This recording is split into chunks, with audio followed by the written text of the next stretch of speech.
নমস্কার, কেমন আছেন সবাই? আবার চলে এলাম ডেইলি লাইফ ট্রাফিক নিয়ে।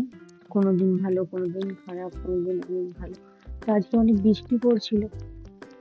তো স্টারবাকসের কার্ডও আছে আমার কাছে। তো ওখানে দেখলাম যে আমার একটা অফার আছে। তো আমি চলে গেলাম বৃষ্টি পড়ছিল বলে স্টারবাকসে। তো এখানে দেখি যে একটা নতুন একটা বিনস এসছে কাঠি। তো যাই হোক, এটা আমাদের তো চলবে না। আমাদের কড়া এক্সপ্রেসও লাগে। তো ডার্ক রোস্টেডটাই নিই সবসময়। আর খাবারের মধ্যে নতুন কিছু আসেনি, ট্রাই করবো ভাবছিলাম, কিন্তু নতুন কিছু আসেনি। এগুলো সব কিছুই আমার খাওয়া।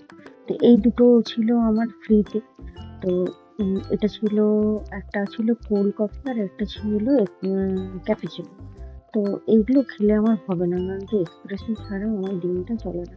তো যেহেতু বৃষ্টি পড়ছিল, ওখানেই দাঁড়িয়ে ভাবছিলাম যে আজকে মাটন খেলে কেমন হয়। মানে কফিটা খেতে এটা মাথার মধ্যে এলো।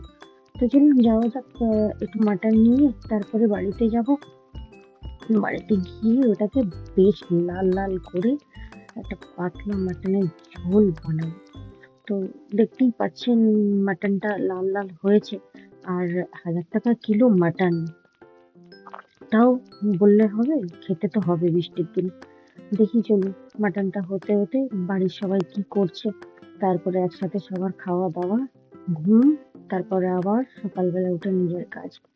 আপনারা কে কোথা থেকে দেখছেন, আমার ব্লগ কেমন লাগছে, আপনারা কেমন আছেন আমাকে জানাবেন। আবার দেখা হবে নেক্সট ব্লগে।